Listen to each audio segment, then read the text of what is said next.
ఈరోజు నేను ప్రవీణ్ పగడాల విషయం ఆంధ్రప్రదేశ్ హైకోర్టుకి వెళ్ళి సిబిఐ ఎంక్వైరీ చేయమని ఎందుకు డిమాండ్ చేస్తున్నాను?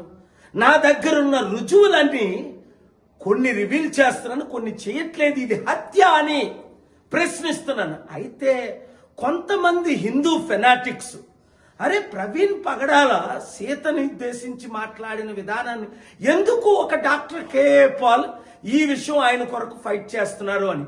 నేను అందరితో, అవినీతి పరులు అందరితో అన్ని విధాలా ఫైట్ చేశానని మీరు గూగుల్ చేసి చూడండి. ఒకవేళ ప్రవీణ్ పగడాల తప్పుగా మాట్లాడితే అరెస్ట్ చేయండి, జైల్లో పెట్టండి. చంపేస్తారా? 1981లో నేను నర్సీపట్నం కాలేజ్ వైస్ ప్రెసిడెంట్ ఉన్నప్పుడు అక్కడ సిఐ వలి ఒక ముస్లిం అనేక దారుణాలు చేస్తుంటే ఆయన మీద కేసు పెట్టి మినిస్టర్ బాటం శ్రీరామూర్తిని పిలిపించి ఇందిరాగాంధీకి లెటర్ వేసి ఆయన్ని నేను సస్పెండ్ చేయించాను. అంతటితో ఆగానా? ఒరిస్సాలో అన్యాయం జరుగుతుంటే అక్కడ ఎన్నో ఫైట్లు ఇచ్చాను. అంతటితో ఆగానా? 89 నుండి నా చరిత్ర చూడండి. అమెరికన్స్ తో ఫైట్ చేసి అగ్రరాజ్యమైన American George Bush Iraq, Iran, Syria యుద్ధాలు చెప్తుంటే అమెరికన్ ప్రెసిడెంట్ విరుద్ధంగా బుక్ రాసి మిత్రుడైనప్పటికీ కాళ్ళ మీద ఎలక్షన్ ముందు పడినప్పటికీ బుక్ రాసి al Qaeda winning, America losing, George Bush down అని క్రిస్టియన్ అగ్రరాజ్యమైన అమెరికాతో ఫైట్ చేసి ముస్లిం దేశాలు ఎందుకు ఆక్యుపై చేస్తున్నారు? మీరు యుద్ధ సామాగ్రి ట్రిలియన్స్ ఖర్చు పెడుతున్నారనా? అలాగే 2010 సెప్టెంబర్ 10ని ఖురాన్ బర్నింగ్ చేస్తుంటే ఒక American Christian pastor Terry Jones Obama చేతులు ఎత్తేసాడు, పోప్ జాన్ పాల్ చేతులు ఎత్తేసాడు. నన్ను పిలిచారు, వెళ్ళాను. 24 గంటల్లో టెర్రీ జోన్స్ ను మోకరింపు చేసి ప్రపంచంలో 200 కోట్ల ముస్లింలు, 300 కోట్ల క్రైస్తవులు వాచ్ చేస్తుండగా ఆ ఖురాన్ బర్నింగ్ ని, ఖురాన్ అది ముస్లింలకు పవిత్రమైన గ్రంథం, నువ్వు ఒక క్రిస్టియన్ పాస్టర్ గా దాన్ని ఎందుకు కాల్చుతావని ఆపలేదా? 2003లో చార్ల్స్ టైలర్ చిన్నపిల్లలకి గన్నలు ఇచ్చి యుద్ధాలు చేస్తుంటే ఆ యుద్ధం ఆపి చార్ల్స్ టైలర్ అనే ప్రెసిడెంట్ ని లైబీరియా నుంచి నైజీరియా తీసుకెళ్లేదా? 2004లో గీ ఫిలిప్ హెయిటీ 10,000 మందిని చంపిస్తే నా 747లో వెళ్ళి అక్కడ ఎయిడ్ ఇస్తుండగా ఆయన వచ్చి, సార్ నేను మీ ఫాలోవర్ని అన్నాడు. నిజంగా నువ్వు నా ఫాలోవర్ అయితే యుద్ధం ఆపు, చంపడం ఆపు, వెపన్లు అంటే 200 దేశాల మీడియా లైవ్ ఇస్తుండగా AP, Reuters, CNN, BBC, ABC, MBC, Times of India ఇక్కడ ఆయన యుద్ధం ఆపిలేదా? మోకరించలేదా? 3 రోజులు నాతో ఉండలేదా? Libya Gaddafi, Charles Taylor, Guy Philippe, చివరికి జార్జ్ బుష్ మీద సుప్రీంకోర్టు అమెరికాలో కేసు వేసి ఆయన తల దింపనివ్వలేదా? అంతవరకు ఇక్కడ ఇప్పుడు ఇండియాలో ఏం చేస్తున్నారు? అన్యాయం జరుగుతుంటే సోనియా గాంధీ మీద 2007లో కేసు వేయలేదా?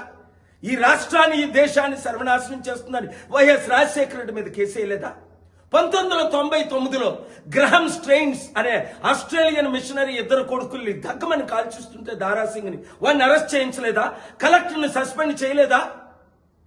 ఇప్పుడు 2020లో కమ్మరాజ్యంలో కడప రెడ్లని 2 వర్గాల మీద చిచ్చు పెడుతుంటే ఒక యాక్టర్ దాని కొరకు కోర్టు కేసుకెళ్ళి ఆ సినిమాని రిలీజ్ చేయకుండా ఎడిట్లు చేయించలేదా? రైతులకు అన్యాయం జరుగుతుందని కోట్ల మంది రైతులు అమర నిరాహార దీక్ష చేస్తుంటే మోదీ గవర్నమెంట్ పట్టించుకోకపోతే రాకేష్ టికెట్ లీడర్స్ అందరూ నన్ను కలిసినప్పుడు నేను కూడా దీక్ష ప్రకటించి 2021లో 22లో రైతుల మినిస్టర్ నా హోటల్కి రాలేదా? వారిని కలవలేదా? వెంటనే పార్లమెంట్లో ఆ 3 బిల్లులు విత్డ్రా చేయించలేదా? అలాగే జగన్మోహన్ రెడ్డి కరోనా టైంలో 10th ఇంటర్మీడియట్ పరీక్షలు పెడితే 1.5 కోటి మంది చనిపోతారంటే కోర్టుకెళ్ళి ఎస్ఎస్ ప్రసాద్ని పెట్టి ఆర్డర్ ఆ పరీక్షలు పిల్లల్ని నేను కాపాడలేదా? 2022లో ఇదే కేసీఆర్ కామారెడ్డి రైతులు 1000 కోట్ల విలువైన భూములు దోచుకుంటుంటే తెలంగాణ హైకోర్టుకెళ్ళి న్యాయం చేయలేదా? ఆ భూములు కాపాడలేదా? 2023లో ఇంకా అన్యాయాలు జరుగుతుంటే అనేక కేసులు వేయలేదా? 2024 ఈ గత సంవత్సరం రేపులు ఎక్కువైపోతున్నాయి, మానభంగాలు ఎక్కువైపోతున్నాయి. అలాగే రేవంత్ రెడ్డి హైడ్రా పేరుతో అనేక బిల్డింగులు లక్ష కోట్ల విలువైన బిల్డింగులు కూల్చిస్తుంటే డ్యూ ప్రాసెస్ లేకుండా నోటీసులు ఇవ్వకుండా ఎలా కూల్చుతామని ఆర్డర్ తీసుకురాలేదా? లడ్డూ వివాదం పవన్ కళ్యాణ్ సృష్టిస్తే అబద్ధంతో సుప్రీంకోర్టు ఆఫ్ ఇండియాకి వెళ్ళి లడ్డూ వివాదంపై హిందువుల మనోభావాలు దెబ్బతీస్తున్నారు. క్రైస్తవులు చర్చిలు నడుపుకుంటారు, పాస్టర్లు మొలానాలు మసీదులు నడుపుకుంటారు. హిందూ ప్రీస్టులు ఎందుకు నడుపుకోకూడదు? ఈ రాజకీయ నాయకుల్ని దూరం చేయండి. అది టీడీపీ అవ్వచ్చు, వైసీపీ అవ్వచ్చు, ఇంకొక పార్టీ అవ్వచ్చు. తిరుపతి ఒక హిందూ క్యాపిటల్ టెరిటరీగా ఎందుకు చేయకూడదు? గొడవలు ఎందుకు ఆపకూడదు? హిందువులు క్రిస్టియన్ల మధ్య, హిందువులు ముస్లింల మధ్య ఎందుకు గొడవ పెడతారు, రెచ్చిపోతున్నారంటే పవన్ కళ్యాణ్ మీద కేసు వేస్తే ఈ రోజుకైనా పంజాగట్టు వాళ్ళు ఎఫ్ఐఆర్ చేశారు 6 నెలలు అయినప్పటికీ. వాళ్ళకైతే ఎప్పుడైనా ఎవరికైనా క్రైస్తవులు ముస్లిం దేశాలను ఆక్యుపై చేస్తుంటే, ఒక క్రైస్తవ పాస్టర్ ఖురాన్ బర్నింగ్ ని చేస్తుంటే అమెరికాలో ఏ విధంగా ఆపాను, ఇప్పుడు ప్రవీణ్ పగడాల ఘోరంగా చంపేశారు అని నేను ఫైట్ చేస్తుంటే, హిందువుల క్రిస్టియన్స్ మధ్య చిచ్చు పెట్టడానికి ఒక ఛానల్ వాడు, ఒక యూజ్లెస్ ఫెలో మనల్ని దూరం చేస్తున్నాడు. అది హిందువుల కొరకైనా, ముస్లింల కొరకైనా, క్రైస్తవుల కొరకైనా, నాస్తికుల కొరకైనా. అందుకే గద్దరన్న ప్రజాశాంతి పార్టీలో చేరాడు. మీ కొరకు నేనున్నాను. రైతుల కొరకు, నిరుద్యోగుల కొరకు, ఉద్యోగుల కొరకు, మహిళల కొరకు, చిల్డ్రన్ కొరకు నేను ఉన్నాను. వీళ్ళెవరు మీకు న్యాయం చేయరు. కోర్టులో పోరాడదాం, దేవుని దగ్గర పోరాడదాం, ప్రజలందరం కలిసి పోరాడదాం, శాంతియుతమైన ధర్నాలు చేద్దాం. ఆపేదే లేదు, తగ్గేదే లేదు. 7569441275 మెసేజ్లు పెట్టండి, గ్రూపులు తయారు చేయండి. పాలన రావాలి, పాలన మారాలి. ఈ కుల కుటుంబ